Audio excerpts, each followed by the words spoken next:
انتقال ہوتا ہے، انتقال سے پہلے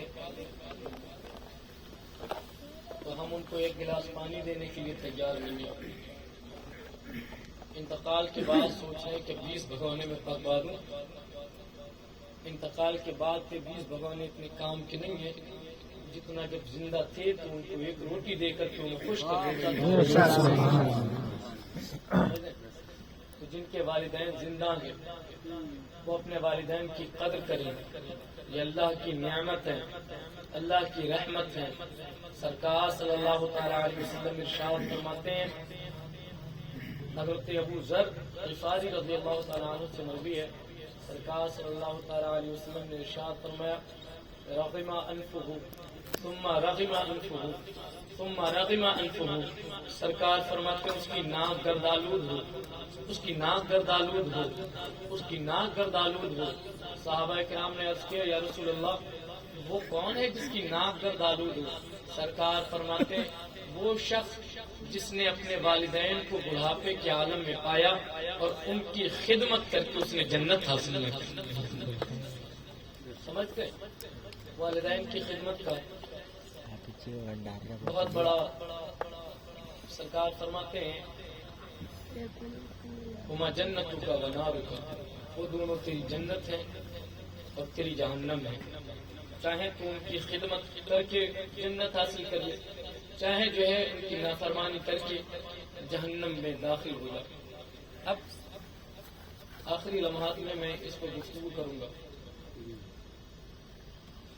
ہمارے یہاں انتقال ہوتا ہے، آپ کے یہاں انتقال ہوتا ہے، انتقال ہوتے ہیں، لوگ روزانہ دفن کیے جاتے ہیں، ہزاروں دفن ہوتے ہیں، ہزاروں آتے ہیں، ہزاروں جاتے ہیں، لیکن میرے عزیزوں آنے والے آ کر کے چلے جائیں گے، جانے والے جا کر کے چلے جانے والے جو جا رہے ہیں واپس نہیں آئیں گے، لیکن اپنی موت سے پہلے، اپنے جانے سے پہلے کم سے کم اتنا تو کر کے جاؤ کہ جب تمہارا جنازہ تمہارے گھر سے نکلتا ہو تو کوئی یہ نہ کہے کہ ایسے کا جنازہ جا رہا ہے جو لوگوں کو آپس میں لڑاتا تھا، ایسے کا جنازہ جا رہا ہے جو لوگوں کی زمینیں ہڑپ کرتا تھا، ایسے کا جنازہ جا رہا ہے جو لوگوں کو گالیاں دیتا تھا، ایسے کا جنازہ جا رہا ہے جو لوگوں کو مارتا تھا، ایسے کا جنازہ جا رہا ہے جو لوگوں کو ستاتا تھا، ایسے کا جنازہ جا رہا ہے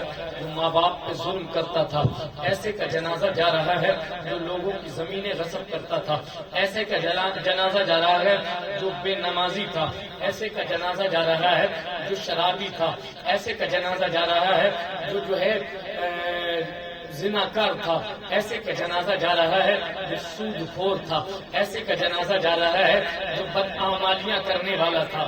ایسا نہ ہو تمہارا جنازہ جاتا ہو لوگ پیچھے پیچھے یہ باتیں کرتے ہو، نہیں، تمہارا جنازہ جاتا ہو تو کوئی یہ نہ کہتا ہو کہ سود خور کا جنازہ جا رہا ہے، کوئی یہ نہ کہے کہ سیاہ کا جنازہ جا رہا ہے، کوئی یہ نہ کہے کہ لوگوں کی زمینیں ہڑپ کرنے والے کا جنازہ جا رہا ہے، کوئی یہ نہ کہے کہ بھائی کو ستانے والے کا جنازہ جا رہا ہے، بلکہ جب تمہارا جنازہ تیار کر کے لوگ نکل کر کے چلے تو لوگ کہے آج بستی میں ایک ایسا کوہرام برپا ہے، ایک ایسے شخص کا جنازہ جا رہا ہے جو لوگوں کی مدد کرنے والا تھا، ایک ایسے شخص کا جنازہ جا رہا ہے جو ماں باپ کی خدمت کرنے والا تھا، ایک ایسے شخص کا جنازہ جا رہا ہے جو پڑوسیوں کی مدد کرنے والا تھا، ایک ایسے شخص کا جنازہ جا رہا ہے جو بھائی کی مدد کرنے والا تھا، ایک ایسے شخص کا جنازہ جا رہا ہے جو دکھیاروں کی مدد کرنے والا تھا، ایک ایسے شخص کا جنازہ جا رہا ہے جو نماز پڑھنے والا تھا، ایک ایسے شخص کا جنازہ جا رہا تھا کہ جس کا دن بھی نبی نبی بولتا تھا، جس کا رات بھی نبی نبی بولتا تھا، جس کا قرآن نبی نبی بولتا تھا، جس کا چلنا بھی نبی نبی بولتا تھا، یہ زندگی بھر عاشق مصطفیٰ بن کر زندگی گزار رہا تھا اور زندگی بھر نبی نبی بول رہا تھا، اور آج اس کا جنازہ جا رہا ہے تو اس کا جنازہ بھی نبی نبی بول رہا ہے۔ جب تمہارا جنازہ اٹھے تو اس حال میں اٹھے، دنیا کہے کہ ستانے والا نہیں، ظلم کرنے والا نہیں، مارنے والا نہیں، یہ تو دلوں کو جوڑنے والا جا رہا ہے، لوگوں کی مدد کرنے والا جا رہا ہے، لوگوں کی امداد کرنے والا جا رہا ہے، لوگوں کی مہربانی کرنے والا جا رہا ہے، آپ کی خدمت کرنے والا جا رہا ہے، نمازیں پڑھنے والا جا رہا ہے، روزے رکھنے والا جا رہا ہے، آگے آگے تمہارا جنازہ چلتا ہو، لوگ پیچھے پیچھے تمہاری تعریف کرتے ہوئے جائیں، سرکار فرماتے ہیں تم دیکھ لو لوگ جس کی دنیا میں بھلائی کرتے ہو تو اللہ کے نزدیک بھی بھلائی کرنے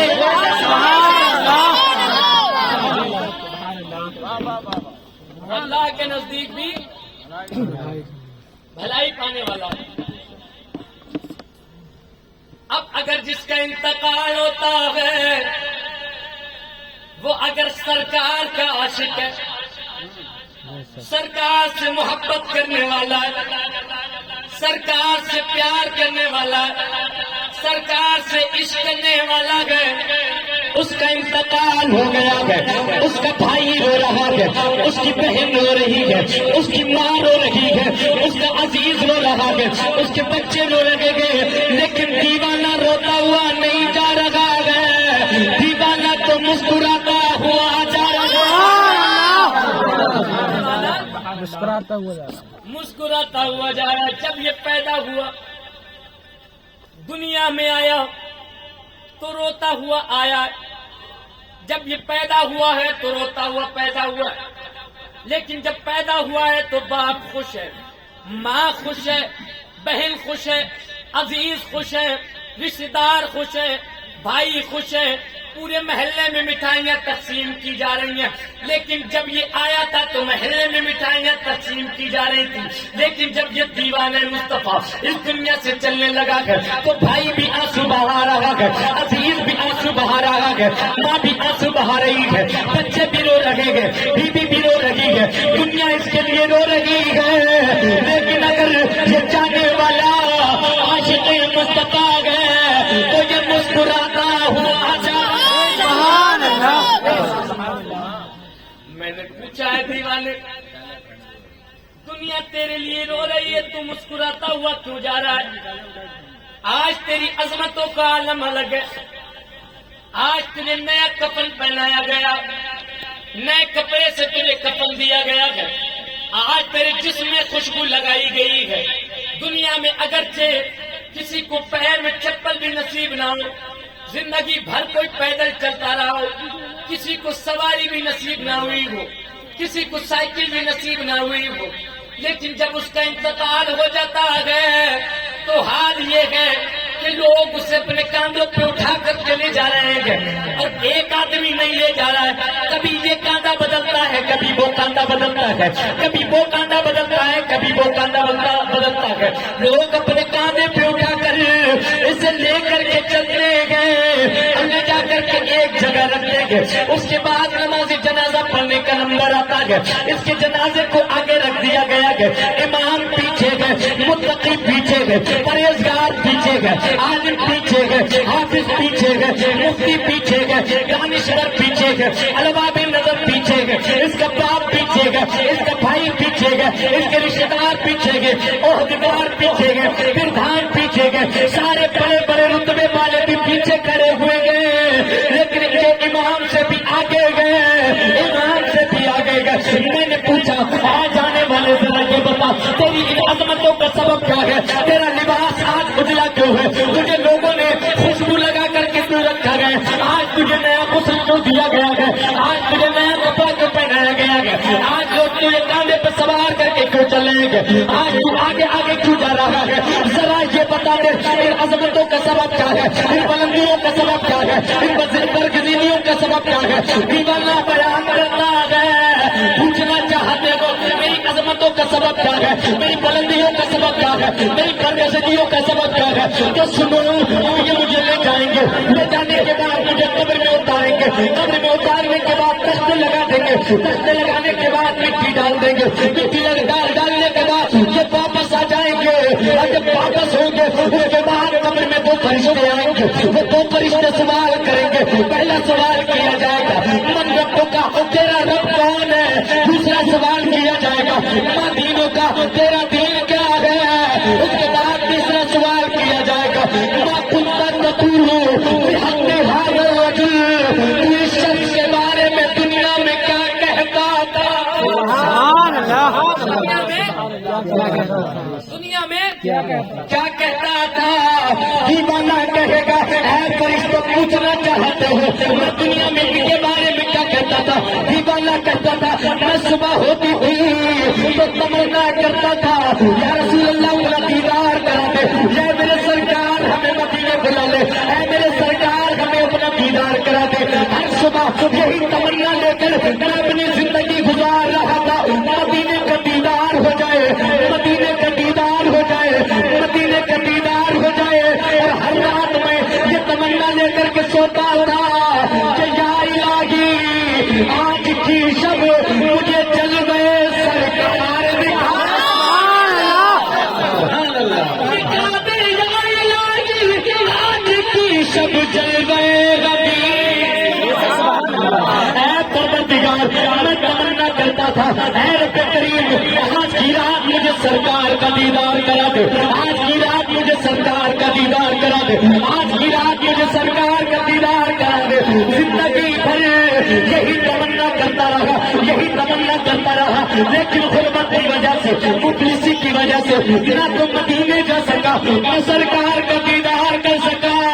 لیکن اب قبر میں مجھے سجا کر کے اس لیے لایا گیا ہے، رچا کر کے اس لیے لایا گیا ہے، بسا کر کے اس لیے لایا گیا ہے، حسن اس لیے دیا گیا ہے، نیا قدم اس لیے پھیلایا گیا ہے، خوشبو میں اس لیے بسایا گیا ہے، کاغذوں پہ اٹھا کر کے اس لیے لایا گیا ہے۔ اب فرشتے مجھ سے پوچھ رہے ہیں ما كنت تقول بحق هذا الرجل، وہ اس شخص کے بارے میں دنیا میں کیا کہتا تھا؟ اب مصطفیٰ کا دیدار ہو رہا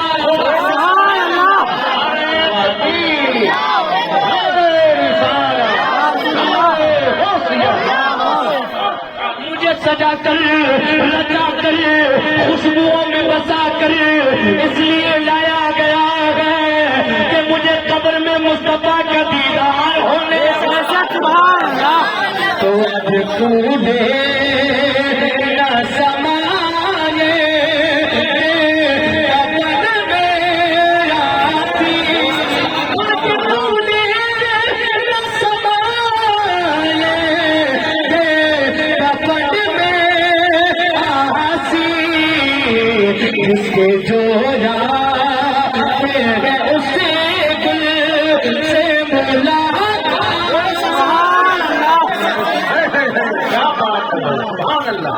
جس کے جولا تھے اسی گل سے ملاقات کی زندگی میں، تو یہ تمنا پوری نہ ہو سکی، قبر میں مرنے کے بعد میں مصطفیٰ کا دیدار کرنے اعلیٰ حضرت فرماتے ہیں جان تو جاتی ہے جائے گی قیامت یہ ہے، جان تو جاتی ہے جائے گی قیامت یہ ہے، کہ جہاں مرنے پہ ٹھہرا ہے نظارہ،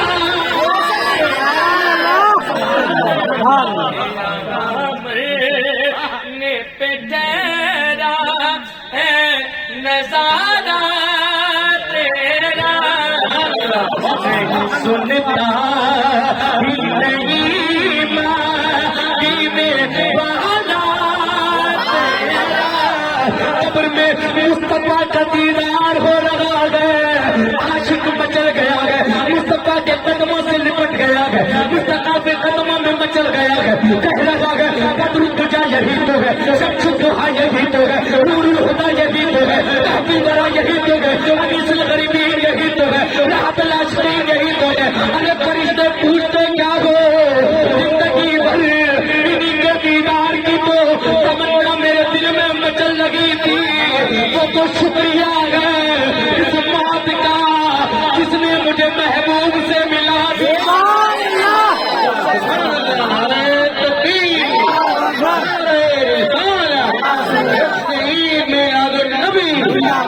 مشرق اعلی حضرت حضرت مولانا زاہد رضا منظری، حضرت مولانا زاہد رضا منظری، نعرہ تکبیر، نعرہ رسالت۔ وہ تو شکریہ اس موت کا جس نے مجھے سرکار کا دیدار کرا دیا ہے۔ اب فرشتے پوچھیں گے ما کنت تقول فی حق ھذا الرجل، ان کے بارے میں دنیا میں کیا کہتا تھا؟ اب جو کہتا تھا ہمارے جیسے بشر تھے، جو کہتا تھا کسی چیز کے مالک کو مختار نہیں، جو کہتا انہیں تو کچھ آتا ہی نہیں، انہیں تو کچھ خبر ہی نہیں، انہیں تو کچھ علم ہی نہیں، اب جو دنیا میں یہ کہتا تھا اگر اس نے یہ کہہ دیا تو یہ تو کچھ جانتے نہیں، تو فرشتے بھی کہیں گے اب ہم بھی کچھ نہیں جانتے، تو بھی کچھ نہیں جانتے، سمجھ لے؟ پھر شکلیں بگڑ جائیں گی، عقلیں ختم ہو جائیں گی، وہ کٹائیاں ہوں گی کہ جہنم کے نچلے درجے میں نظر آئیں گے، اور اگر وہی کوئی دیوانہ عاشق مصطفیٰ عاشق اعلی حضرت ہوگا تو وہ تو کہے گا ارے ان کے بارے میں پوچھتے ہو، ان کا حال تو یہ ہے وہ کمال حسن حضور گئے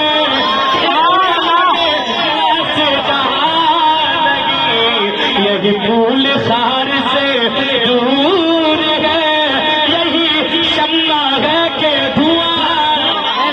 اگر کوئی عاشق مصطفیٰ ہوگا تو وہ کہے گا سرور کہوں کہ مالک و مولا کہوں تجھے، باغ خلیل کا گل زیبا کہوں تجھے، علم نصیب کا کہوں، امید کا کہوں، جانے مراد جانے تمنا کہوں تجھے، اور پہلے کی سب ہی ان کے ثنا خاکی خاموشی چپ ہو رہا ہوں کہہ کے میں کیا کیا کہوں تجھے، لیکن رضا نے ختم سخن اس پہ کہہ دیا، خالق کا بندہ خلق کا آقا کہو